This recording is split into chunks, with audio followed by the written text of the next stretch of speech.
आज हम आप लोगों के लिए आए हैं इंडियन हिस्ट्री यानी कि भारतीय इतिहास के मोस्ट इम्पोर्टेंट क्वेश्चन जो कि आपके एनसीईआरटी बेस्ड हैं और ये आपके किसी भी एग्जाम, चाहे आप UP TET, C TET, Bihar शिक्षक भर्ती, सुपर टेट, चाहे किसी भी एग्जाम की तैयारी कर रहे हो, यूपी, बिहार, राजस्थान, किसी भी रीट वगैरह की, उन सब के लिए रामबाण साबित होंगे।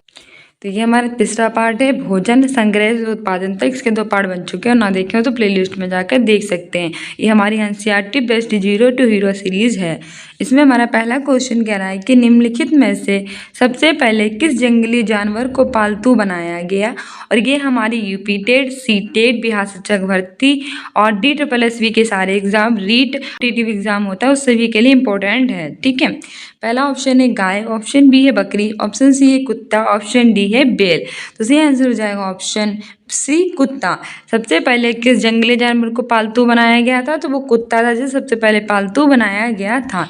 हमारी व्याख्या भी कह रही है कि सबसे पहले जिस जानवर को पालतू बनाया गया था वे कुत्ता था। इसके बाद मनुष्य ने भेड़ और बकरियों को पालतू बनाया था। सबसे पहले किसे बनाया था? कुत्ते को। और कुत्ते के बाद मनुष्य ने किसने बनाया था? भेड़ और बकरी को पालतू बनाया था। अगला क्वेश्चन कह रहा है कि निम्नलिखित में से किन स्थानों पर पुरातात्विदों को शुरुआती कृषकों और पशुपालकों के होने के साक्ष्य मिले हैं। ऑप्शन ए है पेयमपल्ली, ऑप्शन बी है हल्लूर, ऑप्शन सी है महागड़ा, ऑप्शन सी डी है गुफ क्राल, ऑप्शन डी है बुरजहोम। और नीचे दिए गए जो कोट है उसका सही उत्तर चुनना है।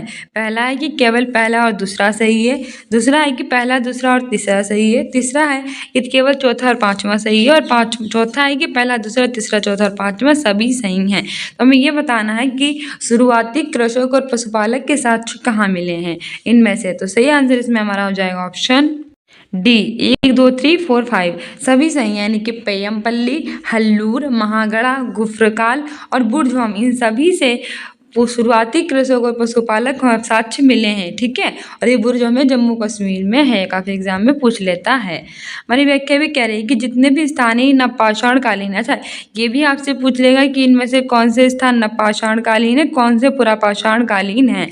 तो पेयमपल्ली, गुफ्रकाल, बुरजहोम, ये सभी के सभी कैसे हैं? नवपाषाणीन स्थल है। और यहाँ से हमें क्या मिले हैं? शुरुआती कृषक और पशुपालक के साक्ष्य मिले हैं। अगला क्वेश्चन कह रहा है कि सूची 1 को सूची 2 से मिलाना है और नीचे दिए गए कूट की सहायता से सही उत्तर चुनना है। और सूची 1 है, ये सूची 2 है, पूरा स्थल है और अवस्थित है, मतलब इसी जगह पे ये हैं। तो इसमें से काफ़ी तो मैं आपको बता ही चुकी हूँ प्रीवियस क्वेश्चंस में, ना देखे हो तो प्लेलिस्ट में जाकर देख सकते हैं। मेहरगढ़, कोल्डिहवा, चिरांद और गुफ्रकाल, तो उत्तर प्रदेश, कश्मीर, पाकिस्तान और बिहार। तो बताइए कौन सा कहाँ स्थित है, कमेंट बॉक्स में बताइएगा। तब तक कोल्डिहवा, कोई इसमें से आपको नहीं आता लेकिन आपको एक आता है, कौन सा? कोल्डिहवा। और ये कहाँ है? इलाहाबाद में। और इलाहाबाद कहाँ है? उत्तर प्रदेश में है। तो कोल्डिहवा से उत्तर प्रदेश मिला दिया। ठीक है, मेहरगढ़, मेहरगढ़ से सबसे पहले साक्ष्य मिले थे, ये कहाँ था? ये पाकिस्तान में था। ठीक है, और ये चिरांद, चिरांद कहाँ है? चिरांद है बिहार में। और गुफ्रकाल में बचा, या मान लो आपको नहीं आता, बचा कौन सा? सिर्फ कश्मीर है, तो कश्मीर लगा दीजिए। इस तरह से आप मिलान कर सकते हैं। तो इसमें से आपको इसमें से मिलाना है तो मिला लीजिए, कोई बड़ी बात नहीं है। मेहरगढ़ पाकिस्तान में है, यानी ए का 3 होगा। और ए का 3 कहाँ पे दिया गया है? इसमें नहीं दिया गया, इसमें भी नहीं दिया, इसमें भी नहीं दिया गया, एक में ही दे दिया गया है, ऑप्शन बी में। और एक से ही आपका आंसर निकल आया क्योंकि मेहरगढ़ पाकिस्तान में और एक का 3 सिर्फ इसी में है। कोल्डिहवा इलाहाबाद उत्तर प्रदेश में है, बी का 1 है। चिरांद कहाँ है? बिहार में, सी का 4 है। और गुफ्रकाल कहाँ है? जम्मू कश्मीर में, डी का 2 है, यानी ऑप्शन बी सही हो जाएगा। हमारी व्याख्या भी कहेगी जो मेहरगढ़ है वो कहाँ स्थित है? पाकिस्तान के बलूचिस्तान प्रांत में स्थित है। और यहाँ से कहाँ मिले, क्या इसके प्रमाण मिले थे? गेहूं और जौ के सबसे पहले प्रमाण मिले थे। मेहरगढ़ में पुरातत्वविदों को विभिन्न प्रस्तरों में अनेक जानवरों के अवशेष भी मिले हैं। इनमें कौन कौन से जानवर आते हैं? हिरण तथा सूर जैसे जंगली जानवरों की हड्डियां सबसे निचले प्रस्तर से मिली हैं। उसके बाद के स्तरों से भेड़ और बकरियां और उसके ऊपर ज्यादातर मवेशियों की हड्डियां मिली हैं। इससे लगता है कि ये लोग क्या करते थे? मवेशी पालने लगे थे। कोल्डिहवा कहाँ है? उत्तर प्रदेश के इलाहाबाद जिले में है। और यहाँ से चावल और जानवरों की हड्डियों के टुकड़े प्राप्त हुए हैं। जो चिरांद है वो आधुनिक बिहार राज्य में स्थित है और यहाँ से गेहूं, हरे चने, जौ, भैंस और बैल के अवशेष मिले हैं। गुर्फकाली आधुनिक कश्मीर में स्थित है और यहाँ से गेहूं और दलहन के साक्ष्य प्राप्त हुए हैं। ठीक है, अगला क्वेश्चन कह रहा है कि निम्नलिखित युग्मों पर विचार कीजिए। महागड़ा, बुरजहोम, हल्लूर, पेयमपल्ली, उत्तर प्रदेश, कश्मीर, आंध्र प्रदेश, तेलंगाना। उपयुक्त पुरास्थलों में से कौन सा युग्म सुमेलित नहीं है, यानी इनमें से कौन सा सही नहीं है। पहला है कि केवल पहला और दूसरा सही नहीं है। दूसरा है कि दूसरा और तीसरा सही नहीं है। तीसरा है कि तीसरा और चौथा सही नहीं है। चौथा है कि केवल चौथा सही नहीं है। बुर्ज होम ये जम्मू कश्मीर में है, मान लीजिए कोई नहीं पता, ये तो आपको पता ही है। दूसरा पेड़ तो केवल बिल्कुल सही है, और इसने पूछा है नहीं सही है, इसमें दूसरा तीसरा पहला दूसरा ये दोनों तो कट गए क्योंकि इसने नहीं पूछा है, और दूसरा बिल्कुल सही है। बताइए तीसरा और चौथा सही नहीं है कि केवल चौथा सही नहीं है। महागढ़, मान लीजिए महागढ़ा वाला आपको नहीं पता, फिर भी कोई बात नहीं क्योंकि आपको दूसरा पता है और दूसरे में से ये दो ऑप्शन कट चुके हैं। अब हल्लूर और पेमपल्ली बताइए क्या सही से है कि नहीं, तो इसमें हमारा सही आंसर हो जाएगा ऑप्शन सी, तीसरा और चौथा, यानी कि हल्लूर जो है वो आंध्र प्रदेश में नहीं है और पेमपल्ली है वो तेलंगाना में नहीं है। इसने नहीं पूछा है हमसे, तो ऑप्शन सी सही हो जाएगा। जबकि बुर्ज होम जम्मू कश्मीर में और महागढ़ा उत्तर प्रदेश में है। ठीक है, आगे बढ़ते हैं। हमारी व्याख्या भी कह रही है कि महागढ़ा वर्तमान उत्तर प्रदेश में अवस्थित है और इस पुरा स्थल से चावल और मवेशी यानी मिट्टी और खुरों के निशानों के रूप के साक्ष्य प्राप्त हुए हैं। महागढ़ा कहाँ है, वर्तमान उत्तर प्रदेश में है, और ये पुरा स्थल से हमें क्या मिले हैं, चावल और मवेशी के साक्ष्य। बुर्ज होम वर्तमान जम्मू कश्मीर में है और यहाँ से गेहूं और दलहन, कुत्ते, मवेशी, भैंस, भेड़ और बकरी के साक्ष्य मिले हैं। हल्लूर वर्तमान कर्नाटक में है। हल्लूर कहाँ है, कर्नाटक में, और यहाँ से पुरातत्वविदों को ज्वार, बाजरा, मवेशी, भेड़, बकरी और सूअर के साक्ष्य मिले हैं। और पेमपल्ली कहाँ है, पेमपल्ली वर्तमान तमिलनाडु राज्य में है, और यहाँ से काला चना, ज्वार, बाजरा, मवेशी, भेड़ और सूअर के अवशेष मिले हैं। हल्लूर कर्नाटक में और पेमपल्ली तमिलनाडु में है, परंतु एनसीईआरटी कक्षा 6 में दोनों पुरास्थलों को आंध्र प्रदेश में स्थित बताया गया है। यानी कि जो हल्लूर है वो तो कर्नाटक में है और पेमपल्ली तमिलनाडु में, लेकिन दोनों बताए कहाँ गए हैं, आंध्र प्रदेश में, कक्षा 6 की एनसीईआरटी के अनुसार। अगला क्वेश्चन कह रहा है कि पुरातत्वविदों को कुछ पुरा स्थलों पर झोपड़ियों और घरों के निशान मिले हैं। बुर्ज होम पुरा स्थल से प्राप्त ऐसे साक्ष्यों के संदर्भ में निम्नलिखित कथनों पर विचार कीजिए। पहला है कि यहाँ के लोग गड्ढे के नीचे घर बनाते थे, इन घरों को गर्तावास कहा जाता है। दूसरा है कि यहाँ से झोपड़ियों के अंदर और बाहर दोनों स्थानों पर आग जलाने की जगहें मिली हैं। तो कौन सा कथन इसमें से सही है, पहला है कि केवल पहला सही है, दूसरा है कि केवल दूसरा सही है, तीसरा है कि पहला और दूसरा दोनों सही है, चौथा है कि ना तो पहला सही है और ना ही दूसरा। सही आंसर इसमें हमारा हो जाएगा ऑप्शन सी, के पहला और दूसरा दोनों सही हैं। यानी कि यहाँ के लोग गड्ढों के नीचे घर बनाते थे और इन घरों को क्या कहते थे, गर्तावास। और यहाँ से झोपड़ियों के अंदर और बाहर दोनों स्थानों पर आग जलाने की जगहें मिली हैं। ये दोनों बातें सही हैं बुर्ज होम पुरा स्थल से साक्ष्यों के बारे में। अगला हमारा क्वेश्चन व्याख्या, पहले देख लो। व्याख्या कह रही है कि दोनों कथन सही है क्योंकि बुर्ज होम वर्तमान जम्मू कश्मीर में है और यहाँ के लोग गड्ढों के नीचे क्या बनाते थे, घर, और इन घरों को कहते थे गर्तावास। और इसमें नीचे उतरने के लिए होती थी सीढ़ियाँ, जिससे उन्हें ठंड में सुरक्षा प्राप्त होती थी। ठीक है, नीचे उतरने के लिए सीढ़ियाँ होती थी जिससे इन्हें क्या होती थी, ठंड में सुरक्षा मिलती थी। झोपड़ियों के अंदर और बाहर दोनों जगह आग जलाने की जगहें होती थी। इससे ऐसा लगता था कि मौसम के अनुसार घर के अंदर या बाहर क्या हो रहा है, खाना पकाते होंगे। ठीक है, अगला क्वेश्चन कह रहा है कि नवपाषाण युग के संदर्भ में निम्नलिखित में से कौन सा कथन सही नहीं है, नहीं पूछा है। पहला है कि इस काल में पूरा पाषाणिक औजारों का प्रयोग और निर्माण पूरी तरह से बंद हो गया। दूसरा है कि इस काल के औजारों की धार को अधिक पैना करने के लिए उन पर पालिश चढ़ाई जाती थी। तीसरा है कि इस युग में वनस्पतियों व अन्य चीज़ों को पीसने के लिए ओखली व मूसल का प्रयोग होने लगा। और चौथा है कि इस युग में मिट्टी के बर्तनों पर अलंकरण आरंभ हो गया। तो सही आंसर हो जाएगा इसमें ऑप्शन है, किस काल में पूरा पाषाणकालीन औजारों का प्रयोग और निर्माण पूरी तरह से बंद हो गया। ये गलत है, बाकी ये सही है। किस काल के औजारों की धारों को पैना करने के लिए उन पर क्या करती थी, पालिश चढ़ाई जाती थी। इस युग में जो वनस्पतियां व अन्य चीजें थी उसको पीसने के लिए ओखली और मूसल का प्रयोग करते थे। उस युग में मिट्टी के बर्तनों पर अलंकरण भी आरंभ हो गया था। ठीक है, व्याख्या भी कह रही है कि नवपाषाण युग से प्राप्त उपकरण पूरा पाषाण युग से भिन्न होते हैं और इसी कारण इस युग को हम नवपाषाण युग कहते हैं। इनमें से कुछ औजारों में धार का अधिक पैना करने के लिए पॉलिश चढ़ाई जाती थी। कुछ औजार हड्डियों से बनाए जाते थे। इस काल में पूरा पाषाण औजारों का निर्माण और प्रयोग भी होता था। इसी तरह से ये कथन गलत है। चीज़ों को पीसने के लिए ओखली और मूसल का प्रयोग करते थे और इस काल में आज हजारों साल बाद भी इसका प्रयोग में लाया जाता है। इस काल के पुरा स्थलों से विभिन्न प्रकार के मिट्टी के बर्तन मिले थे। कभी कभी इन पर भी अलंकरण भी किया जाता, जिनका उपयोग चीजें रखने के लिए हम करते थे। धीरे धीरे लोग बर्तनों का उपयोग खाना पकाने के लिए करने लगे। अगला क्वेश्चन कह रहा है कि नवपाषाण काल के लोग कपड़े बुनने लगे थे। ये हमारा कथन है। और कारण कह रहा है कि नवपाषाण काल में कपास उपजाया जाने लगा था। नीचे दिए कोड का प्रयोग करके सही उत्तर चुनना है। पहला है कि और दोनों सही हो, सही व्याख्या कर रहा है। दूसरा है सही तो है लेकिन व्याख्या नहीं कर रहा है। तीसरा है कि ये सही है लेकिन आर गलत है। चौथा ये गलत है परंतु आर सही है।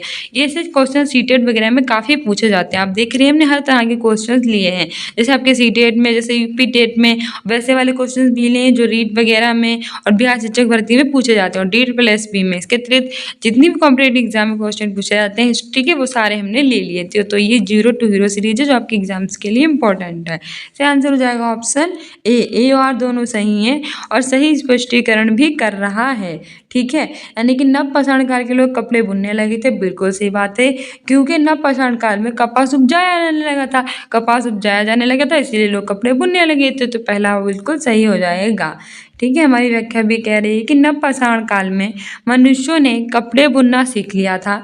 इसके लिए कपास जैसे आवश्यक पौधे उगाने में अब मनुष्य सक्षम हो गया था। यह विकल्प ए सही उत्तर है। अगला क्वेश्चन कह रहा है कि मेहरगढ़ निम्नलिखित में से किस दर्रे के निकट स्थित है। ऑप्शन ए है बेलन दर्रा, ऑप्शन बी है गोमल दर्रा, ऑप्शन सी है खेवा दर्रा, ऑप्शन डी है काराकोरम दर्रा। सही आंसर हो जाएगा ऑप्शन है बोलन दर्रा। मेहरगढ़ है वो पाकिस्तान के बलूचिस्तान जिले में बोलन दर्रे के निकट स्थित है। ठीक है, व्याख्या भी कह रही है कि मेहरगढ़ किरथर पहाड़ियों में स्थित बेलन दर्रे के समीप एक हरा भरा समतल स्थान है। ये वर्तमान पाकिस्तान के बलूचिस्तान प्रांत में है और ईरान जाने के लिए बेलन दर्रा एक महत्वपूर्ण मार्ग है। अगला क्वेश्चन कह रहा है, कथन और कारण वाला है कि मेहरगढ़ से प्राप्त कब्रों में मृतकों के साथ कुछ सामान भी रखा जाता था। कारण कह रहा है कि मेहरगढ़ के लोगों का मानना था कि मृत्यु के बाद भी जीवन होता है। नीचे दिए कोड का प्रयोग करके सही उत्तर चुनना है। पहला ऑप्शन है कि और दोनों सही है और आर ए के सही स्पष्टीकरण है। ऑप्शन बी है कि और दोनों सही है परंतु आर ए का सही स्पष्टीकरण नहीं है। ऑप्शन सी है ये सही है परंतु आर गलत है। और डी कह रहा है कि ये गलत है परंतु ये गलत है परंतु आर सही है। सही आंसर इसमें हमारा हो जाएगा ऑप्शन ए और दोनों सही और सही स्पष्टीकरण हैं। यानी कि मेहरगढ़ से प्राप्त जो कब्रें हैं उनमें मृत्यु के साथ कुछ सामान भी रखते थे। और क्यों रखते थे? क्योंकि उनका मानना था कि मृत्यु के बाद भी क्या होता है, जीवन होता है, इसलिए सामान रखते थे। ठीक है, हमारी व्याख्या कह रही है कि मृत्यु के बाद सामान्यतः मृतकों के साथ सगे संबंधी उसके प्रति सम्मान जताते थे। लोग मतलब क्या होता था कि जब मर जाते थे ना तो बत्ती लोग जो होता है क्या होता है, मरने वाले व्यक्ति के प्रति अपना सम्मान व्यक्त करते थे। और लोगों की आस्था कि मृत्यु के बाद क्या होता है, लोगों का जीवन होता है, इसीलिए भी क्या करते थे, उनके साथ थोड़ा बड़ा सामान रख देते थे। और मेहरगढ़ से ऐसी कब्रें भी हमें प्राप्त हुई हैं। अगला क्वेश्चन कह रहा है कि मेहरगढ़ से प्राप्त एक कब्र में निम्नलिखित में से किस पालतू जानवर को मृतक के साथ दफनाया गया था। ऑप्शन ए है बकरी, ऑप्शन बी है कुत्ता, ऑप्शन सी है भेड़, ऑप्शन डी है मुर्गी। सही आंसर हो जाएगा ऑप्शन है बकरी। मेहरगढ़ से प्राप्त एक कब्र ऐसी है जिसमें पालतू जानवरों को मृतक के साथ दफनाया गया था और वो पालतू जानवर कौन सा था, बकरी था। ठीक है, हमारी व्याख्या कह रही है कि मेहरगढ़ से प्राप्त एक कब्र में एक मृतक के साथ एक बकरी को भी दफनाया गया। और यहाँ के लोग मानते हैं, क्यों दफनाते, क्योंकि उनकी आस्था थी कि मृत्यु के बाद जीवन होता है। इस परलोक में मृत्यु को खाने के लिए रुकना कुछ रखा गया था, इसलिए उन्होंने बकरी रख दी थी।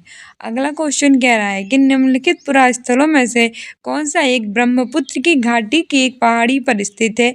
ऑप्शन ए है मेहरगढ़, ऑप्शन बी है हल्लूर, ऑप्शन सी है गुफरकाल, ऑप्शन डी है डाओजली हैडिंग। सही आंसर हमारा हो जाएगा ऑप्शन डी, डाओजली हैडिंग। ठीक है, निम्नलिखित पुरास्थलों में से जो दाओजली हैडिंग है वह ब्रह्मपुत्र की घाटी की पहाड़ी पर स्थित है, मेहरगढ़ पाकिस्तान में है। अगला क्वेश्चन कह रहा है कि पहले व्याख्या देख लेते हैं, इससे में स्पष्टीकरण सही से में मिल जाएगा। दाओजली हैडिंग चीन और म्यांमार की ओर जाने वाले रास्ते में ब्रह्मपुत्र की घाटी की एक पहाड़ी पर स्थित है। दाओजली हैडिंग कहाँ स्थित है, चीन और म्यांमार की ओर जाने वाले जो रास्ते हैं उन पे ब्रह्मपुत्र की घाटी उसकी पहाड़ी पर है। यहाँ से काष्ठयाम के औजार और बर्तन भी प्राप्त होते हैं। काष्ठयाम से उस अति प्राचीन लकड़ी को कहते हैं जो सख्त होकर पत्थर बन गई है। काष्ठयाम किसे कहते हैं? वो प्राचीन लकड़ी कहती है, बहुत पुरानी ऐसी लकड़ी जो सख्त होकर क्या बन गई है? पत्थर। यहाँ से मूसल और खरल जैसे उपकरण हमें प्राप्त हुए, जिससे पता ये चलता है कि यहाँ के लोग भोजन के लिए क्या करते थे? अनाज उगाते थे। दार्जिलो हैंडिंग से जेडाइट पत्थर भी प्राप्त हुए हैं और पुरातत्वज्ञों का मानना है कि संभवतः ये पत्थर कहाँ से आए हैं? चीन से आए हैं। ठीक है, अगला क्वेश्चन कह रहा है कि चातालहुक पुरास्थल के संदर्भ में निम्न कथनों पर विचार कीजिए। पहला है कि न पाषाण युग के सबसे प्रसिद्ध पुरास्थलों में एक चातालहुक तुर्की में है।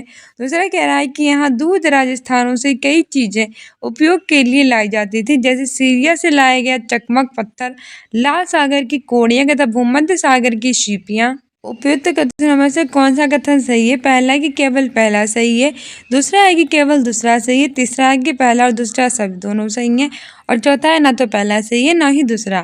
सही आंसर हो जाएगा ऑप्शन सी, पहला और दूसरा दोनों सही हैं।